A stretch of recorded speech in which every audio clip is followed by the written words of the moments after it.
Ну, смотрите, отличия, конечно, есть между российским рынком и дубайским рынком с точки зрения инвестиций. В России вам нужно либо взять ипотеку, чтобы купить строящемуся доме квартиру, либо рассчитаться полностью застройщиком, какую-то минимальную рассрочку некоторые дают. И вам нужно ждать, когда сдастся дом, и после этого тогда вы сможете вернуть свои деньги, плюс заработанное сверху.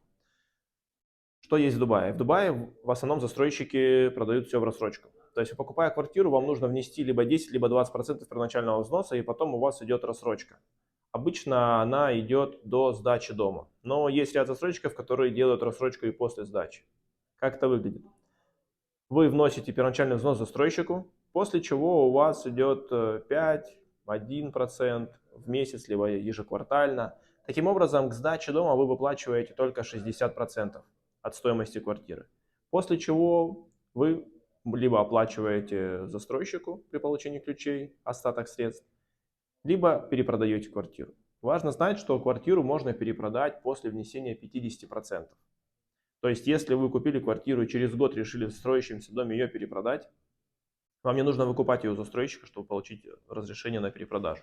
Вам достаточно довнести своих денег до 50%, и дальше вы можете ее перепродать с payment планом, который у вас был от застройщика.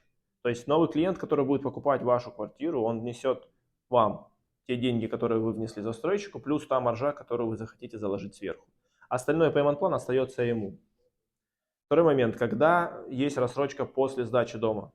То есть после получения ключей вы рассчитались 60% к этому времени, и дальше у вас 4 года еще payment плана по 1% в месяц.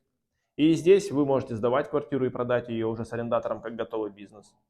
Можете сразу перепродать, можете сдать ее и гасить деньгами с аренды ваш платеж. То есть много разных вариаций, как вы можете заработать, при этом важно учитывать, что вам не нужны все деньги для того, чтобы войти в этот проект. Также бывают некоторые проекты достаточно с низким порогом, когда вам достаточно миллиона либо 2 рублей зайти в проект и дальше ничего не платить.